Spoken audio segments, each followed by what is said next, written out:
नमस्कार दोस्तों, स्वागत है आप सभी साथियों का एक स्मार्ट स्टडी यूट्यूब चैनल पर। तो साथियों, दिल्ली पुलिस का पेपर आपका 14 नवंबर से है और बिल्कुल जो क्वेश्चंस आपके एग्जाम में पूछे जाएंगे उसी टाइप के क्वेश्चंस आपको आज इस क्लास में करवाएंगे। तो अगर आप भी दिल्ली पुलिस कांस्टेबल के लिए आवेदन किए हैं और अगर आपका भी पेपर है तो आज का ये क्लास आपके लिए बहुत ज़्यादा महत्वपूर्ण होने वाला है। आज इस क्लास में सामान्य अध्ययन के टॉप 50 क्वेश्चंस हम लोग करेंगे। तो चलिए शुरू करते हैं, देखते हैं क्वेश्चंस। तो देखिए, पहला क्वेश्चन है, हैदराबाद का जुड़वा नगर किसे कहते हैं। साथियों देखिए, आप लोग सभी क्लास को लाइक और शेयर जरूर करिएगा और आप में से कोई भी साथी नए हैं तो चैनल सब्सक्राइब करके बेल आइकन ऑन कर लीजिएगा। तो हैदराबाद का जुड़वा नगर किसे कहा जाता है? देखिए, करेक्ट आंसर हो जाएगा ऑप्शन नंबर बी, सिकंदराबाद को। नेक्स्ट क्वेश्चन है, सेवराय पहाड़ियाँ कहाँ अवस्थित है। और साथियों देखिए, आज का जो ये क्लास है बिल्कुल सुपर फास्ट रहने वाला है, बहुत ही कम समय में आप लोग सारे क्वेश्चंस देख लोगे। तो सेवराय पहाड़ियाँ ये कहाँ अवस्थित है? तो राइट आंसर होगा ऑप्शन नंबर डी, तमिलनाडु में। नेक्स्ट क्वेश्चन है, 2011 की जनगणना में ग्रामीण जनसंख्या का प्रतिशत कितना था। ये क्वेश्चन भी बहुत ही इंपॉर्टेंट है, इसको नोट कर लीजिएगा और जरूर आपसे पूछा जाएगा। तो 2011 की जनगणना में ग्रामीण जनसंख्या का प्रतिशत कितना था? तो 68.8% याद रखिएगा। और अगर आपसे शहरी पूछे तो याद रखिएगा 32.2%, 32.2%। ठीक है, आगे देखिएगा, भारत के पूर्वी तट में सर्वश्रेष्ठ प्राकृतिक बंदरगाह कौन सा है। तो साथियों देखिए, भारत के पूर्वी तट में सर्वश्रेष्ठ प्राकृतिक बंदरगाह कौन सा है? तो याद रखिएगा, राइट आंसर आएगा ऑप्शन नंबर डी, विशाखापट्टनम। आगे देखिएगा, निम्नलिखित राष्ट्रमार्गों में से किसकी सबसे अधिक लंबाई है? आगरा से मुंबई, चेन्नई से थाने, कोलकाता से हाजीरा या पुणे से मछलीपट्टनम। तो देखिएगा, ये जो राजमार्ग आपको दिख रहे हैं इनमें से सबसे अधिक लंबाई है साथियों कोलकाता से हाजीरा की, याद रखना। ऑप्शन नंबर सी करेक्ट है, कोलकाता से हाजीरा। नेक्स्ट क्वेश्चन है, माल परिवहन की रोरो सेवा किसके द्वारा प्रारंभ की गई है। देखिए, काफ़ी इंपॉर्टेंट क्वेश्चन है, तो याद रखना है, माल परिवहन की जो रोरो सेवा है ये किसके द्वारा प्रारंभ की गई है? तो साथियों कोंकण रेलवे के द्वारा। करेक्ट आएगा option number A, Konkan railway. Next question है, राष्ट्रीय नियोजन में रोलिंग प्लान की अवधारणा लागू की गई थी किसके द्वारा। देखिए, बहुत ही अच्छा क्वेश्चन है। तो राष्ट्रीय नियोजन में रोलिंग प्लान की अवधारणा ये किसके द्वारा लागू की गई थी? तो याद रखिए, जनता सरकार के द्वारा। करेक्ट आएगा ऑप्शन नंबर सी, जनता सरकार द्वारा। नेक्स्ट है, किसके राज्यकाल में लखनौती यानी बंगाल की राजधानी, देखिए बंगाल की राजधानी लखनौती में तुगरील खां का विद्रोह और दमन हुआ। तो किसके राज्यकाल में? तो राइट आंसर होगा साथियों, याद रखिए, बलबन के समय में। ऑप्शन नंबर भी करेक्ट है, बलबन। परमाणु ऊर्जा प्रतिष्ठान जिसको वर्तमान में भाभा परमाणु अनुसंधान केंद्र के नाम से जाना जाता है, इसका गठन कब हुआ था? तो साथियों देखिए, भाभा परमाणु अनुसंधान केंद्र का गठन कब हुआ था? तो राइट आंसर है 1948 में, याद रखिए 1948। चलिए आगे देखिएगा, अगला क्वेश्चन है, अशोक ने 261 ईसा पूर्व में कलिंग को जीतने के बाद क्या किया था। देखिए साथियों, कलिंग का जो युद्ध है वो 261 ईसा पूर्व में हुआ था और इसको जीतने के बाद अशोक ने क्या किया था? तो राइट आंसर है ऑप्शन नंबर सी, भारी रक्तचाप देखकर युद्ध नीति को सदा के लिए त्याग दिया था और क्या किया था? बौद्ध धर्म को अपना लिया था। चलिए आगे देखिएगा, चोल शासकों के समय में बनी हुई प्रतिमाओं में सबसे अधिक विख्यात हुई प्रतिमा कौन सी है? तो देखिए, चोल शासकों के समय में बनी हुई प्रतिमाओं में जो सबसे अधिक विख्यात हुई वह साथियों नटराज शिव कांस्य प्रतिमाएं, याद रखिए। ठीक है, नटराज शिव कांस्य प्रतिमाएं। ऑप्शन नंबर डी करेक्ट है। महाविभास शास्त्र के रचयिता कौन है? वेरी वेरी इंपॉर्टेंट क्वेश्चन है ये, तो ध्यान से देखिए, महाविभास शास्त्र के रचयिता कौन है? याद रखिएगा, वसुमित्र। राइट है ऑप्शन नंबर ए, वसुमित्र। अगला क्वेश्चन है, शून्य आधारित बजट का क्या अर्थ होता है। देखिए, शून्य आधारित बजट को पेश करने वाला भारत का पहला राज्य अगर आपसे पूछे तो आंध्र प्रदेश, याद रखिएगा। और देखिए, शून्य आधारित बजट का क्या अर्थ है? तो याद रखिए, हर बार बिल्कुल नए सिरे से बजट तैयार करना। ठीक है, हर बार बिल्कुल नए सिरे से बजट तैयार करना। नेक्स्ट है, भारत में दास प्रथा कब अवैध घोषित किया गया। ध्यान से देखिए, भारत में दास प्रथा को कब अवैध घोषित किया गया था? तो 1843 में लॉर्ड एलन बरो उस समय भारत के गवर्नर जनरल थे, याद रखिएगा। अगला क्वेश्चन है, किस वर्ष भारतीय रुपये का 2 चरणों में अवमूल्यन किया गया था? तो साथियों अब तक 3 बार भारतीय रुपये का अवमूल्यन किया जा चुका है। पहला 1949 में, दूसरा 66 में और तीसरा 91-92 में। तो 2 चरणों में अवमूल्यन किया गया था 1991 वाला में। Option number C correct answer होगा। अगला क्वेश्चन है, भारत में हरित क्रांति का जनक किसे माना जाता है? तो साथियों देखिए, भारत में हरित क्रांति तृतीय पंचवर्षीय योजना के समय में 1966-67 में शुरू हुई थी। ठीक है, और भारत में हरित क्रांति का जनक जो है डॉक्टर एम.एस. स्वामीनाथन जी को माना जाता है। ऑप्शन नंबर बी राइट होगा। और अगर आपसे पूछे विश्व स्तर पर हरित क्रांति के जनक कौन है, तो ऑप्शन नंबर ए करेक्ट हो जाएगा, नॉर्मन ऑनेस्ट बोरलॉग। अगला क्वेश्चन है, गुलामगिरी का लेखक कौन था? देखिए काफी इंपॉर्टेंट क्वेश्चन है ये। तो गुलामगिरी का लेखक कौन था? याद रखिएगा साथियों, ज्योतिबा फुले। ठीक है, option number B correct answer होगा। ज्योतिबा फुले ने सत्य शोधक समाज की भी स्थापना की थी 1873 ईस्वी में, यह भी आपको याद रखना है। नेक्स्ट क्वेश्चन है, निम्नलिखित में से कौन सी योजना भारत सरकार द्वारा आरंभ नहीं की गई? तो देखिए ध्यान से, इनमें से वो कौन सी योजना है जो भारत सरकार के द्वारा आरंभ नहीं की गई है? चलिए देखते हैं ऑप्शंस। तो साथियों, वृद्धा पेंशन योजना, भारत निर्माण योजना, कुटीर ज्योति योजना, ये तीनों योजना भारत सरकार के द्वारा आरंभ की गई है, लेकिन जीवन तरंग योजना ये भारत सरकार के द्वारा आरंभ नहीं की गई है। तो राइट होगा option number D. Next question है, अंतिम मौर्य सम्राट बृहद्रथ की हत्या करके किसने शुंग वंश की स्थापना 185 ईसा पूर्व में की थी? तो देखिए, अंतिम मौर्य सम्राट थे साथियों बृहद्रथ, और इनकी हत्या किसने की थी? और हत्या करने के बाद शुंग वंश की स्थापना की थी 185 ईसा पूर्व में।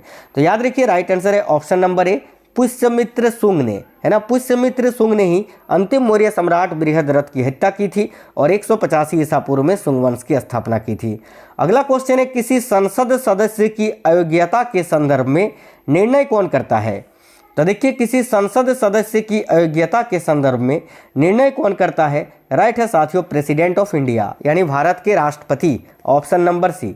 महात्मा गांधी दक्षिण अफ्रीका से भारत किस वर्ष में लौटे थे?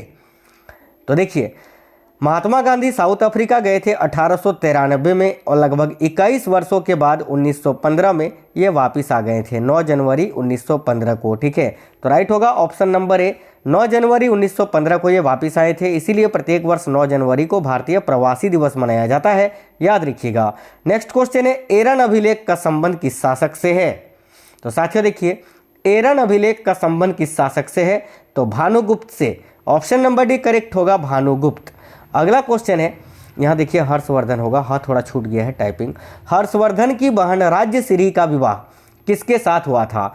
तो हर्षवर्धन की जो बहन थी उनका नाम था राज्यश्री, और इनका विवाह किसके साथ हुआ था? तो याद रखिएगा, मौखरी नरेश ग्रह वर्मा से। तो करेक्ट आएगा ऑप्शन नंबर बी, मौखरी नरेश ग्रह वर्मा।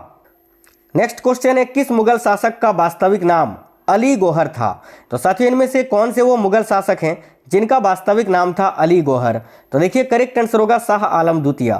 शाह आलम द्वितीय का जो वास्तविक नाम था वो अली गौहर था, याद रखिएगा। नेक्स्ट क्वेश्चन था, निम्नलिखित में से कौन भारत के राष्ट्रपति के चुनाव में भाग नहीं लेता है?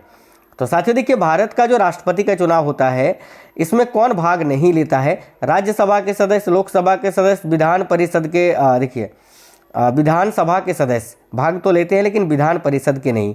राइट आएगा option number D, Vidhan Parishad. अगला क्वेश्चन है, संविधान का कौन सा अनुच्छेद मंत्री परिषद के गठन के बारे में आधारभूत नियम निर्धारित करता है?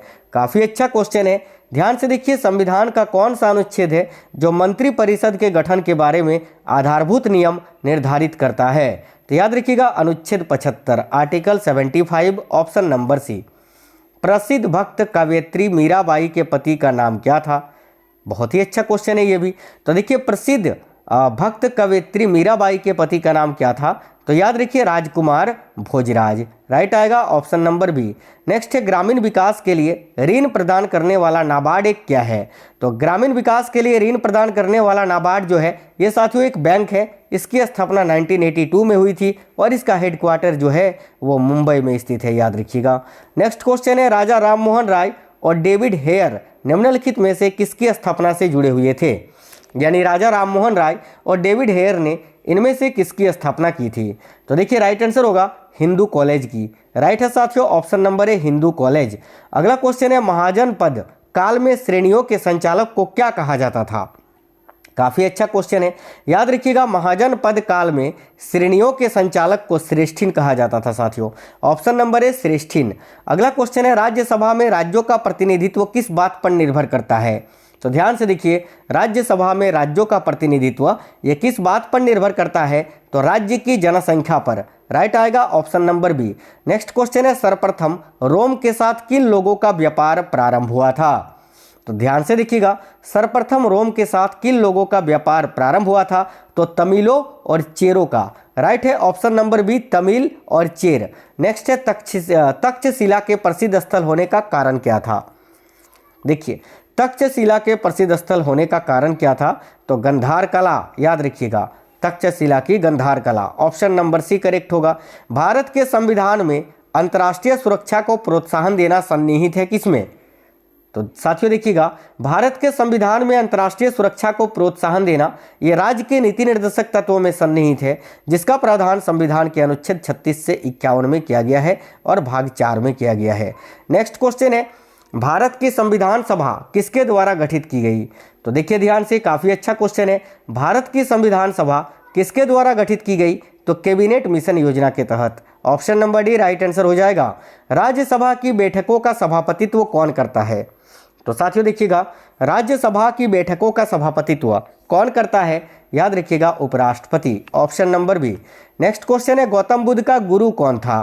तो देखिए, गौतम बुद्ध का गुरु कौन था? याद रखिएगा, अलार Kalam. Option number B right answer हो जाएगा। निम्नलिखित कॉलेजों में से सर्वप्रथम किसकी स्थापना हुई थी? तो देखिए, ये जो कॉलेज आपको दिख रहे हैं, सबसे पहले किसकी स्थापना हुई थी? तो राइट आंसर होगा option number B, Delhi college की। ठीक है, याद रखिएगा। चलिए आगे देखेंगे, देश के लिए राष्ट्रीय आय का पहला अनुमान किसने तैयार किया था? तो ध्यान से देखिएगा, देश के लिए राष्ट्रीय आय का पहला अनुमान the grand old man of India Dadabhai Naoroji ने तैयार किया था। Option number C. English Channel स्थित है कहाँ? तो देखिए, इंग्लिश चैनल जो है ये कहाँ स्थित है? तो साथियों, इंग्लैंड एवं फ्रांस के बीच में। करेक्ट आएगा ऑप्शन नंबर ए। ग्लेशियर किस द्वीप का महान गीजर है? यह भी क्वेश्चन काफ़ी इंपॉर्टेंट है। तो देखिए, ग्लेशियर जो है किस द्वीप का महान गीजर है? याद रखिएगा, आइसलैंड द्वीप का। ऑप्शन नंबर सी। नेक्स्ट है, सूर्य में काला धब्बा क्या है? तो देखिए, सूर्य में जो काला धब्बा है वो क्या है? तो करेक्ट आएगा ऑप्शन नंबर सी। धब्बे वे स्थान हैं जो प्रकाश उत्सर्जित करने में असमर्थ है। याद रखिए, यानी सूर्य का वह भाग जहां से प्रकाश उत्पन्न नहीं होता है। नेक्स्ट क्वेश्चन है, हुवर डैम निम्नलिखित में से किस नदी पर स्थित है जो कि काफ़ी प्रसिद्ध है? तो याद रखिएगा, हुवर डैम जो है ये साथियों कोलोराडो नदी पर स्थित है। ऑप्शन नंबर सी। नेक्स्ट है, पृथ्वी के वायुमंडल का सर्वाधिक घनत्व कहाँ पर होता है? तो याद रखिएगा, पृथ्वी के वायुमंडल का सर्वाधिक घनत्व क्षोभ मंडल में होता है। Option number A. नेक्स्ट है, विश्व में बागानी कृषि का सर्वाधिक विकास कहाँ हुआ है? तो साथियों देखिएगा, विश्व में बागानी कृषि का सर्वाधिक विकास जो है वो दक्षिण पूर्व एशिया में हुआ है साथियों। ऑप्शन नंबर डी, दक्षिण पूर्व एशिया। अगला क्वेश्चन है, केंजी बांध निम्नलिखित में से किस नदी पर निर्मित है? तो देखिए, केंजी बांध जो है ये किस नदी पर निर्मित है? तो नाइजर नदी पर। ऑप्शन नंबर डी करेक्ट होगा। विश्व में सबसे बड़ी खाड़ी कौन सी है? तो विश्व की सबसे बड़ी खाड़ी आपसे पूछा है, तो याद रखिए, मैक्सिको की खाड़ी। Option number C. निम्नलिखित में से कौन सा सौरमंडल का भाग नहीं है? तो देखिएगा, सौरमंडल का भाग क्षुद्र ग्रह धूमकेतु ग्रह तो है, लेकिन निहारिका नहीं है। तो राइट आएगा ऑप्शन नंबर डी। विश्व में प्राकृतिक रबड़ का सबसे बड़ा उत्पादक देश कौन सा है?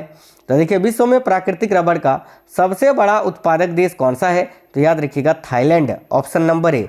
नेक्स्ट है, डोनबास क्षेत्र प्रसिद्ध है किसके लिए? तो साथियों देखिए, डोनबास क्षेत्र जो है ये किसके लिए प्रसिद्ध है?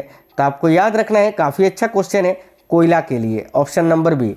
तो साथियों, आज का ये क्लास आपको कैसा लगा है, कैसे क्वेश्चंस थे, कमेंट बॉक्स में बताइएगा। डेली आपको दिल्ली पुलिस के लिए क्लासेस मिलेंगे, तो चैनल सब्सक्राइब करके बेल आइकन को ऑन करके रखिएगा। जैसे ही क्लास स्टार्ट होगी आपको नोटिफिकेशन मिल जाएगा, चाहे वो लाइव क्लास हो या ऑफलाइन क्लास हो।